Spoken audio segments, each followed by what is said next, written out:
Would you like to see the big guy, the skipper, the head honcho?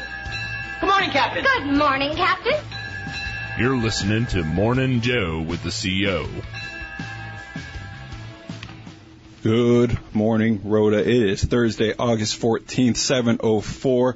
And what a wonderful day, because it is the second Morning Joe with the CO. We have Captain Charles Chmielak in studio. How are you doing today, sir? Great. Thanks for asking. Good morning to you. Good morning. I'm excited. It's the first day back for me, so this is actually like an amazing day to come back right into the big show.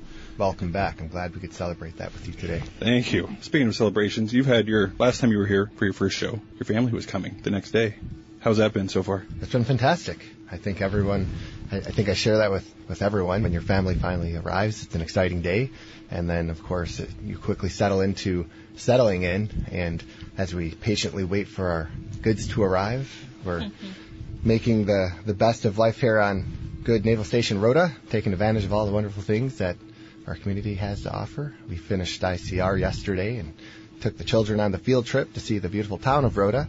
And so now they're sleeping in, getting ready for the start of the school year.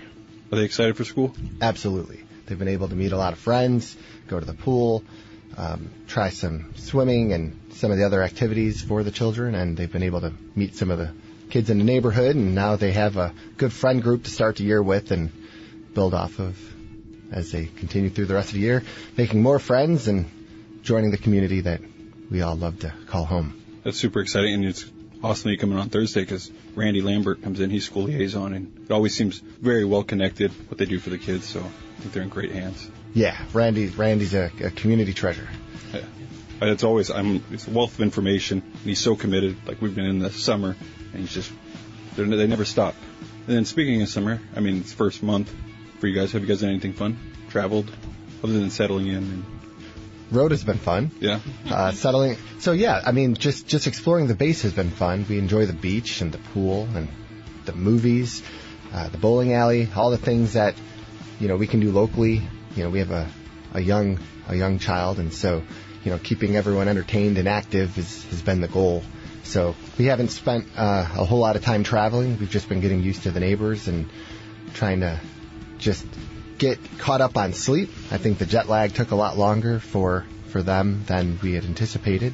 But of course, I typically have a full work day, of course, and trying to keep family life and the balance there is I think a challenge for all of us. So, but no, it's been great, and they're super excited to be here for another 3 years. It's incredible, and you're no lie. I see you sit there right there. Your two phones. Who knows how busy those both get? Personal. Sometimes not at all, and sometimes very. You were talking about your kids getting into school. We have some special guests that are going to be in studio. You have another kid, correct? I do have 3 children. And then you also have a fourth. That's right. Our first young person was our dog named Maddie, and it's a Chihuahua Terrier mix, and she's been amazing. About 9 years old. 10 years old. But we got her as a small puppy from a rescue event, and she's blessed our lives for now just about half my career. That's amazing. And most of my marriage. And served as the dare I say, practice ground for leading into children and learning some responsibility. But, she's been an amazing animal, and we're happy and glad she's still around. We just mentioned 2 metrics that come from our special guest, so I'm excited. We're going to get into them very shortly, but before that, we got That's right. Beautiful segue. It's perfect. Who let the dogs out here on AFN Rota, the Eagle? Who let the dogs out? Who Let the Dogs Out by the Baja Man here on AFN Rota, the Eagle. And speaking of Who Let the Dogs Out, we have some special guests in studio. Pets are a big part of your family, so we've got the best guests. We have someone from RAWL, that is Miss Leah. Leah, I practiced it 3 times. And Kenney. Yes. And also Captain Dylan Bryson here in studio. How are you two doing? I'm doing well this morning. How are you? I'm excited because I have 2 cats and a dog, so I'm here to listen and learn. It's too early. The coffee hasn't started, but we're getting there. Morning Joe with the CO, so I'm glad you guys have some Joe in hand. All right. Well, thank you for joining me today. I think we can start with Leah. Could you share a little bit about yourself and how you found how you came to this point of volunteering at the RAWL. Thank you. So we just moved here in September of last year from Virginia. My husband's on one of the ships.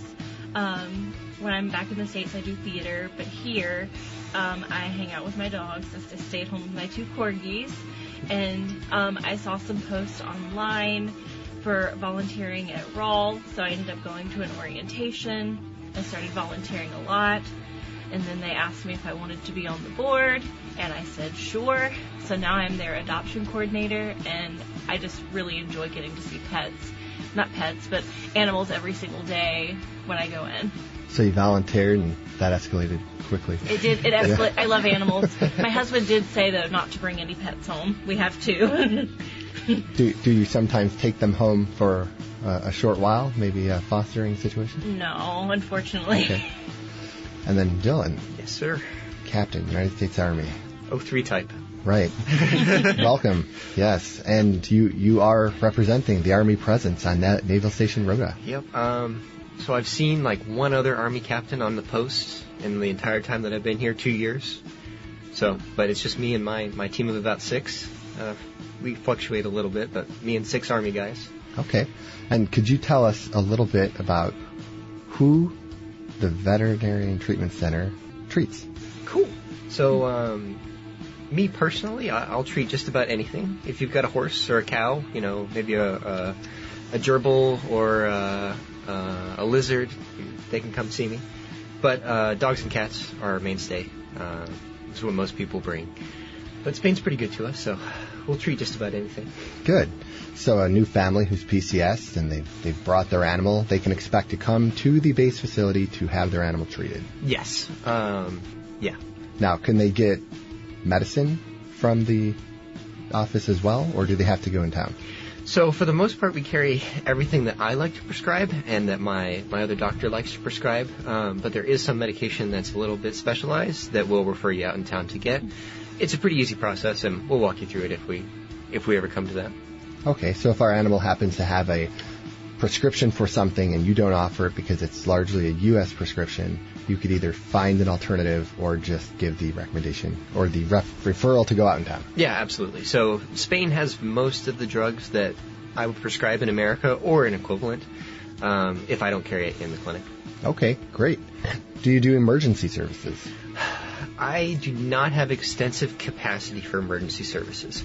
What I tell people most of the time is if I'm your closest vet, call me as you're driving to me, and I'll tell you where to go if I can't help you. Okay. Let's talk about RAWL. All right. What is it? Where is it on base? So I'm horrible with directions, but it is when you come in through the Fuenterrabía gate, yeah, and you go to the left and keep going down, you will see a big sign that says RAWL. And RAWL is the Road Animal Welfare League, and essentially we will take in animals if people are not able to take them with their PCSing.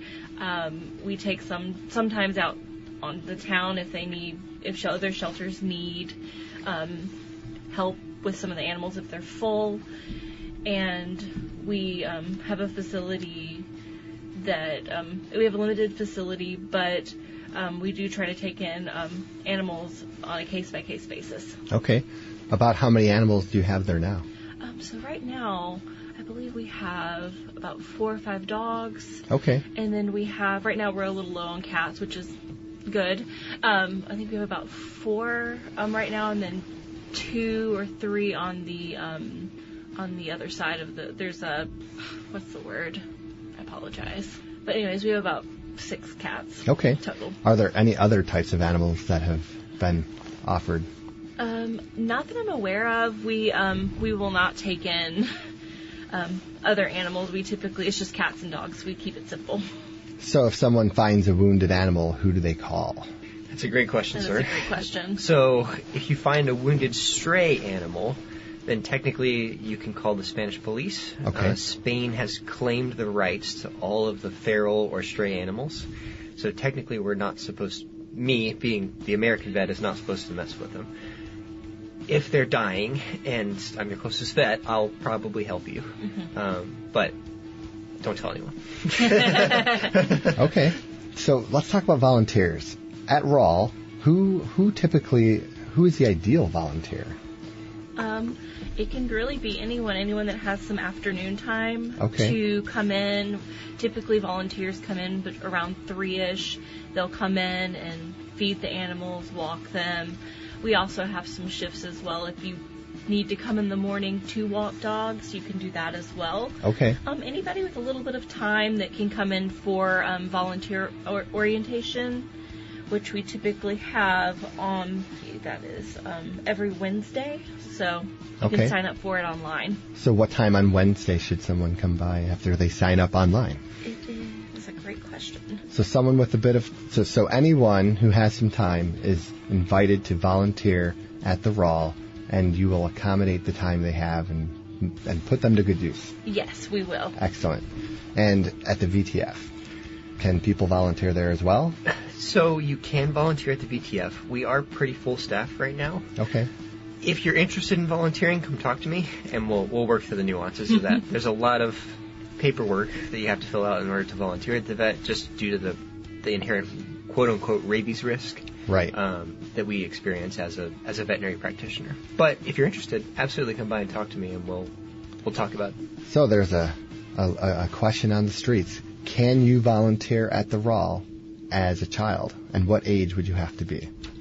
Yes, so children are able to volunteer. I believe they need to be with parents. I believe there's not a specific age limit, but they do need to have a parent with them. We obviously wouldn't need anybody from 1 to 3 years old. That's a bit much. But as long as we have a child with the parent, they are able to come in and volunteer. Okay, so under parent supervision, Yes. children can volunteer at the RAWL. Yes. Do they also need to attend the orientation? Yes. Okay. Parent and kid. So, if for all those special listeners out there, if you are a well-behaved child who is attentive to their parent and can sit through the orientation, then there's an opportunity to volunteer at the RAWL. It's amazing. Do you have a animal? Being a vet, being around? Yes. So as a veterinarian, I am obligated to have at least one dog or cat. Not really, but I do have a dog named Pepper that many of you will probably know from ICR. And yeah, she's a wonderful dog. What type? She is my best guess is a German Shepherd / Border Collie, or a German Shepherd and Australian Shepherd mix. It's a nice mutt. Good. She is beautiful. not a mutt. No, good Excuse mixture. you. No, good mixture. Mutts are good. So now we have a Chihuahua Terrier, 2 Corgis, and German Shepherd mixed with some kind of combination. Yeah. My wife and I have an American Bulldog, and they're all hungry like the wolf. We'll be right back.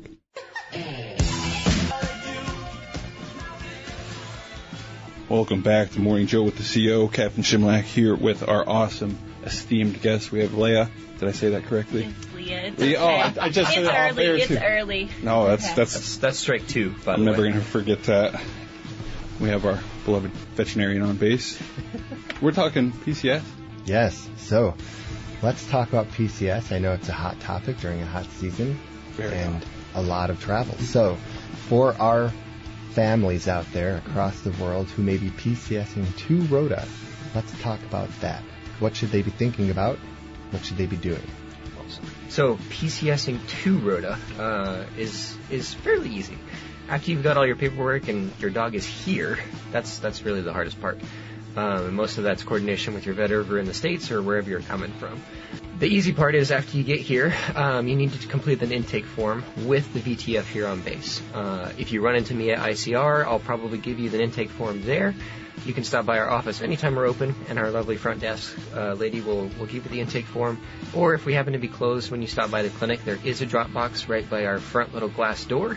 If you look to your right, and that will have all the intake forms and a drop box for you to put them in after you've completed that.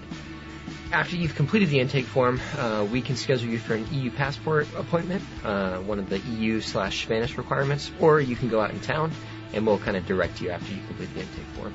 But that's the biggest thing. All right, so once they arrive, is there any restrictions on where you can walk your dog or cat on a leash? That is a great question. So basically the only thing that you need to watch for is signs that are posted for no animals. Right now, specifically in the summer times, most dogs and cats are not allowed on beaches due to the tourists being around. But the signs are pretty well posted. It literally looks like a dog with an X through it.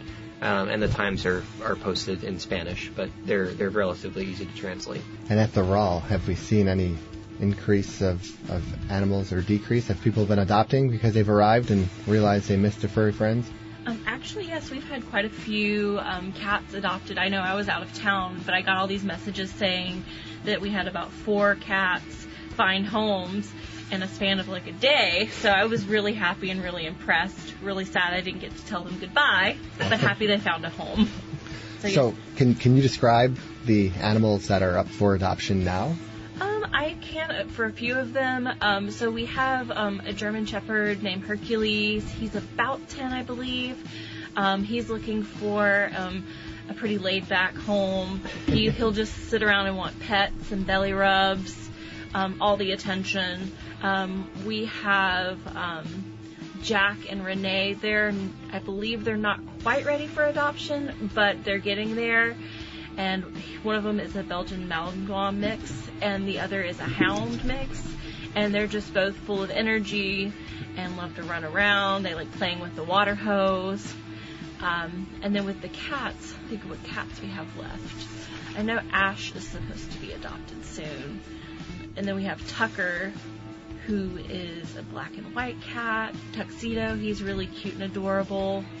And then we have Tepig and Gumball. They live together. They look like 2 little grumpy old men living together in their little kennel. But they're looking for homes. Gumball's a little more independent. Tepig absolutely loves attention and would do better with another cat, so we're hoping they'll go as a pair. Are the dogs and cats kid-friendly, or would you recommend them to an older home? So they are kid-friendly. Those that are up for adoption are kid-friendly. We would want people to bring in their children with them to see how they interact and see if it's a good fit. Okay, match the energy. Yes. Good. And it seems, so a couple animals left. When you're low on animals, and I don't know how to put this, do you work with partnerships in town to bring animals to have them adopted? Yes. We do have some that we will talk to they'll reach out to us via social media, text, email, about pets that they do have. And our president or people from the board will go meet with them and meet the animal, and then we all kind of vote on a social media platform if this pet is a good fit for RAWL. So if someone's looking for a type of pet or a pet with a certain personality, can they ask you to go find one for them, perhaps? Maybe like a matchmaking service? Not necessarily, but we will. Like, if someone comes in and they tell us what they're looking for, we'll try to guide them the best direction with, if there's a dog that's low energy, like Hercules, and someone's like, I really want an older dog, I want a laid-back dog, we'd be like, you need to meet Hercules. Okay. Yeah. And if someone finds themselves in the unfortunate situation where perhaps their life circumstances change, they can't take care of their pet, can they bring it to RAWL? Yes, they can bring it to RAWL. And could they bring it to the VTF and then have them referred to RAWL, or? So we, for the most part at the VTF, don't have the capacity to do adoptions. So I have had some people who've come into the clinic, and I will refer them to the off-post shelters or to RAWL to kind of bridge that gap if they're unable to take care of their animals. Okay. Does RAWL do other things with animals in terms of if you are an animal lover and you're looking to perhaps do recreational activities like horse riding, do you connect people with those activities? Do you have those networks as well, or are you largely concerned with animal welfare as it stands? So we don't have connections with horseback riding lessons, that kind of thing. I'm sure somebody at RAWL would be able to guide you in the right direction for that. And I know the MWR, putting a plug yes. for them, absolutely yes. has those connections. But sometimes there's interesting tie-ins. But we are mainly focused on the well-being of the animals and bringing in animals and making sure we find them good homes. Let's talk about heat and animals. Yes. What have you seen that maybe people should be more considerate of during this hot weather? Not walking their dog on 100-degree pavement. Okay. Please. Hurts me. Yes, so especially with the higher temperatures, your furry friends who are wearing a lovely fur coat are at more of a risk to heat catting or having a heat injury from the heat. So walking your dog in the morning before the sun comes up or the late evening when it's a lot cooler will be a lot safer. And obviously the hot concrete can cause some pretty severe paw pad injuries, so keep an eye on that and walk them in the dirt if you can. All right. So PCSing, I know can sometimes be a contentious topic. So if someone is overseas right now coming through, what should they be thinking about to bring your pet over via travel? So you're talking someone bringing their pet from somewhere else to Spain still? Right. Okay. So the biggest and most important thing to do is always keep your animals' vaccinations up to date, specifically with the rabies vaccine. If you don't keep that one up to date, then most of the time it's a pretty extensive process to get them back on track before they can travel. Spain is pretty generous with the requirements, so you only have to worry about the rabies. There are some other places on this earth, like Japan or Guam, where there's way more specific requirements. And if we cross that bridge, then just come talk to me, and we'll walk through those. So are there pets that service members and families are not allowed to bring in? So Spain does have a list of quote-unquote dangerous breed dogs. That's not to say that they're not allowed. It's just that if you bring one, you have to do a lot more paperwork and a lot more registration with the Spanish government. Those are going to be your pit bulls, your Rottweilers, your Enus, American Bulldogs. American Bulldogs. And after you complete your intake form and your dog looks like that, we'll walk you through that process at the VTF. But there's no quote-unquote off-limit dogs. You just have to do the extensive registration. It is a process. So let's talk about donations to the RAWL. Mm-hmm. Can people make monetary or physical donations? Are there things you're looking for? Yes, you can make donations. You can either buy cash or Navy. We have a Navy Fed account. Oh. If you want to just give money, that's great. Any little bit of that helps. And then we also have a donation bin outside of our building as well. And right now I know that we are looking to get some wet dog food and wet cat food, but anything is welcome. What about old blankets or old towels? Old things? blankets and towels are always helpful. Kitty litter. They always have a sale going on at the commissary. Okay. So, yeah, those kind of things. So there are other ways to help besides volunteering. Mm-hmm. Maybe someone doesn't have exactly the right amount of time, but you can also still contribute. Absolutely. Okay. What about the VTF? Is there anything people can do to directly support? So we don't have a long-term care plan for animals. So for the most part, if we get donations, we'll most likely give them to RAWL because they're going to be the people that are taking care of animals in the more long term. If we do have an inpatient, and we really don't need a lot of donations, to be honest with you. But if anyone's interested in donating something, most likely we'll transfer that over to RAWL. Okay. Probably a more sad topic, but we all know sometimes our pets reach end of life. Does the VTF provide that care? Yes. So if you have a dog or cat that is reaching end of life, we will provide those services to you.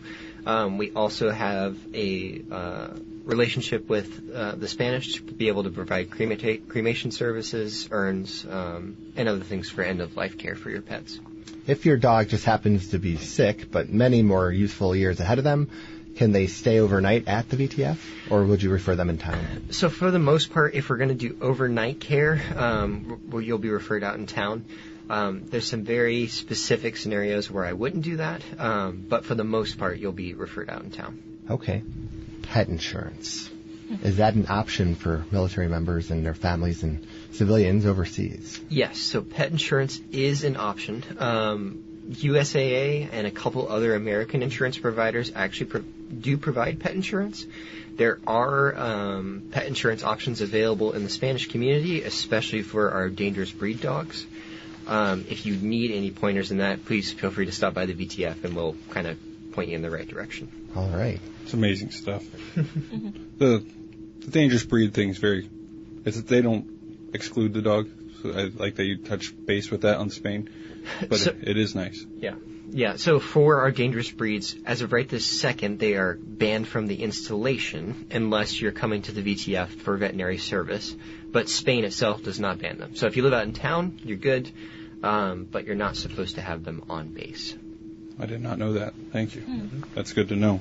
And Captain Bryson, I just want to go back to what you said earlier. I'm still chuckling inside internally about how you could look at horses. So it's like, imagine PCS and look at a horse. That would have been a crazy process. I haven't seen a horse out here yet, but I do see horses as a veterinarian, but probably not as a military veterinarian. It's amazing stuff. We're going to take a quick song break. We mentioned that there's a hound in RAWL. We're going to listen to Hound Dog, Elvis Presley here on AFN Rota, the Eagle. You ain't nothing but... We're back, Morning Joe with the CO, and we're about to get into a very heavy, hard topic. PCSing out, a lot of news. Captain Bryson, I know you're probably aware. Captain Chmielak, Leah, finally said it. I'm very excited and also anxious to hear about this. So we don't PCS till 2028. So I know that there are families out there who are looking to PCS very soon, and there has been the announcement that the rotator will end. Can you tell us about that? Yes, so the rotator was a great and very easy transition point for service members to be able to get their pets back to the States. So the support will now be on the commercial airlines to provide us that service. Not an issue, but it does require a little bit more paperwork on our end, so you need to give us a little bit more lead time as you PCS or transition out of Spain. And what does that look like? So as soon as you know that you're going to PCS, please let me know or someone at the VTF know, and keep your animals' vaccines up to date. Spain has requirements where if your dog's rabies is lapsed, then sometimes it will require 2 rabies vaccines. So one vaccine, you have to wait 21 days, and then another vaccine before they're able to fly. So keep your vaccines up to date, or you could have to wait up to 21 to 30 days before your pet can travel. So when you decide or find out your flight date, you need to come to the VTF within 10 days of travel, but at least 48 hours before your flight. And the reason for that is after we do our examination and complete your paperwork, that paperwork has to go to the Spanish government for approval for you to get your export certificate for your pet. If you're doing a pet shipper, the process is pretty similar, except that the pet shippers may or may not get your health certificate for you. There's a couple of pet shippers around, Premier Pet, Wolf Airlines, that will ship pets. And again, if you come talk to us, as soon as you know you're going to PCS, we'll kind of walk you through the steps and let you know the people that we know ship pets. But the most important thing is keeping those vaccines up to date and letting me know as soon as you know that you're going to PCS so that I can best advise you. And so we could make a plan. Yes. And I think I would share that with everyone, that planning early is the key to success. Identifying which airline has been provided to you on your or through the travel office. Determining and doing your homework on whether that includes through flights across the Atlantic or the Pacific, wherever you're going, and giving some grace to the planners out there, but I don't believe that everyone working in the travel office necessarily understands all the intricacies, having experienced this myself, and neither do the gate agents on where and when your pets may travel. So while it may appear that you have an animal booked through several legs of the journey, in fact, across the Atlantic, that may not be true. So you need to call the airlines and confirm, plan early. For those who can be on the rotator, that's a little bit easier. Those who are not, then start looking now for a pet shipper or the process to ship your animal either in cabin if you have to purchase your own ticket, if that's what you elect to do, or under the airplane. Yes. And there are restrictions during the seasons on when you can do that. Can you talk about that? Yes. So right now, especially, there is a heat embargo for most airlines. So you can't ship pets in cargo because of the heat. There are some exceptions to that rule, and for the most part, your in-cabin pets are going to be safe, but it all depends upon the airline, like you're saying, sir. So I would advise you to as soon as you learn what airline you're going to look through your airlines. Number one, their crate requirements. A lot of airlines have different requirements for the crate sizes that they're allowed to accept, the minimum requirements based upon the size of your dog, and it's important to look at each airline because they do differ. The heat embargoes and the heat restrictions also differ. There are some breed restrictions, especially with the heat seasons. Our smush face breeds, so our brachycephalic breeds, bulldogs, dogs with a smush face and not a long face, are going to be more restricted than dogs with longer noses, just because they tend to get heat injury more easily. And there's a different process for getting your animal in cabin versus getting it ready for under the aircraft, right? So there's a different turn-in process at the airline. My portion of it is going to be pretty much the same. The expedition certificate and that sort of stuff is going to be pretty much the same. But the cage requirements, where you turn in your animal, where you bring them in the airline is all going to be different based upon whether they're flying in cabin or under the plane. All right. And can you talk about the change in policy for offering not incentives, but reimbursement for pet travel? So the reimbursement for pet travel recently-ish got approved by the DoD. I believe they're up to $2,000 now for reimbursement for pet travel. And as far as I'm aware, that gets added to your SMART voucher after you get a proof that the AMC or the Patriot Express cannot ship your animal. So get that proof from the AMC that you can't ship them with them. And then with your SMART voucher, after you've completed your PCS, you'll be able to apply for that reimbursement. Okay. As people are departing, and I think someone may find that maybe their animal can't go with them, RAWL would be the place to have that conversation, right? Yes. They would need to come in and speak with us regarding their pet, and we would move forward from there. Yes. So as good neighbors, good members of the community, we work with RAWL. We work at the VTF. We follow the rules. We do all the right things with our animals. We keep them on leash, and we respect the laws. Good. Indeed. That is my public service announcement. Thank you, too, for what you do. Bob Barker, spay neuter your pets. There we go. So were you going to ask another? I interrupted you. I'm sorry. But what you two do, thank you so much, helping out the community. I bet you'll get a lot of volunteers at RAWL. Everyone loves animals. And then, sir, yes. Thank you for what you're doing. Haven't got my cat on a diet yet. I remember that. So. I remember your cat, and she would benefit from a diet.